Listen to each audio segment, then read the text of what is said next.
যে টিচাররা ধরতেছিল আমার চামড়া আটকে, আর টিচারদের শরীরে কোনো কাপড় চোপড় ছিল না, বাচ্চাদের শরীরে কোনো কাপড়, বিবস্ত্র শরীরের অঙ্গ প্রত্যঙ্গ তো সে ঝলসে গেছে, তাদের কোনো কাপড় চোপড় কিচ্ছু নাই। 27টা বাচ্চা কিভাবে মারা যায়?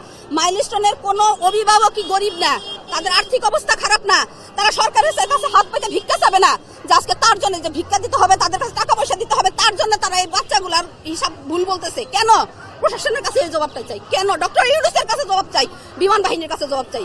সঠিক হিসাবটা চাই কি? কোনো বাবা আমার বাচ্চাদের কিছু আমি কি ভিক্ষা চাইতাম? আমি চাবো না, আমার সেই অবস্থা না। এরকম কোটিপতির বাচ্চা আছে, তাদের বাচ্চা মানে আমি যে বাসায় থাকি, সে বাসার বাড়িওয়ালার বাচ্চা, সে কোটি কোটি টাকার মালিক, ওই দেখেন 5টা বিল্ডিং, তার বাচ্চাটা মারা গেছে, সে কি আসবে কারো কাছে টাকা চাইতে? কেন হিসাবটা সঠিক দিচ্ছে না? এখন তো ক্ষোভ আমাদের এইটাই, কেন দিচ্ছে না? এর মধ্যে ঘাবলা আছে বিমান বাহিনীর, এইখানে কোনো না কোনো ভাবে তারা দায়ী। আর কি আমরা যেটুকু মিডিয়ার মধ্যে জানতে পারছি যে বিমানটা ত্রুটিপূর্ণ ছিল, সেটা গত বছর যা ডেট ফেল হয়ে গেছে, সেই বিমানটা নিয়ে কেন একটা নতুন পাইলটকে পাঠালো তারা ট্রেনিং করতে? কেন পাঠালো? তার সাথে আরেকটা পাইলট রাখা উচিত ছিল না? তাও রাখে নাই।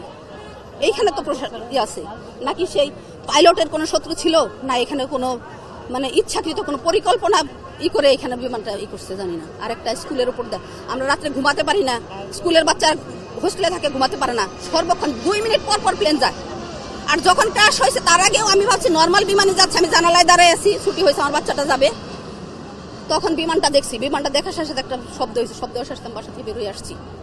আজকে আমার খারাপ লাগতেছে, আমি আজকে আসছি এখানে, কারণ কালকে আমার বাচ্চাটা আমি নিতে স্কুলে আসি না, আমি দিয়ে গেছি, নিতে আসি না। আমার মনে হইতেছে আমি খুব অন্যায় করছি আমার বাচ্চার সাথে, আমি কেন আসলাম না? আমি আসলে মনে আমার বাচ্চাটা অনেকটা ট্রমায় চলে গেছে, ও বিছানায় করতে পারতেছে না, বলতেছে যে আম্মু আমি বিমানটা আমার মাথার উপর দিয়ে গেছে, রুমে ঢুকে গেছে, বিমান ঢুকছে নাকি আমি বুঝি নাই, কিন্তু যখন ঝলসানো সব বাচ্চাগুলো বেরোইতেছে, আমার পরিচিত টিচারকে দেখছি যে তারা লাশের মতো বের করতেছে, তখন আমি মানতে পারতেছি না। মেহেরিনুর ম্যাডাম যে সে কোঅর্ডিনেটর ছিল, সে যে কি ভালো মানুষ ছিল, সে প্রত্যেক দিন করতো, বাচ্চারা যখন ক্লাসে ঢুকতো সে সিঁড়িতে দাঁড়ায় সব বাচ্চা রিসিভ করে ক্লাসে ঢুকাইতো, যখন ছুটি হইতো সে রিসিভ করে বের করতো, ঠিক তাই করতেছিল।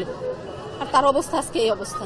অনেক টিচার, আর টিচারদের শরীরে কোনো কাপড় চোপড় ছিল না, বাচ্চাদের শরীরে কোনো কাপড়, বিবস্ত্র শরীরের অঙ্গ প্রত্যঙ্গ তো সে ঝলসে গেছে, তাদের কোনো কাপড় চোপড় কিচ্ছু নাই। আমি তাদের ধরতেছিলাম যে আমার হাতে, 2টা হাতের মধ্যে চামড়া আটকে যাইতেছিল, যে বাচ্চাটাকে ধরতেছিলাম চামড়া আটকে যাইতেছিল, যে টিচাররা ধরতেছিল আমার চামড়া আটকে গেছিল। আর বলে যে 27 জন মারা গেছে, 20 জন তো আমার মনে হয় যে বিল্ডিং এর গেটের সামনে টুকরা টুকরা করা ছিল, আয়ার টুকরা টুকরা হয়ে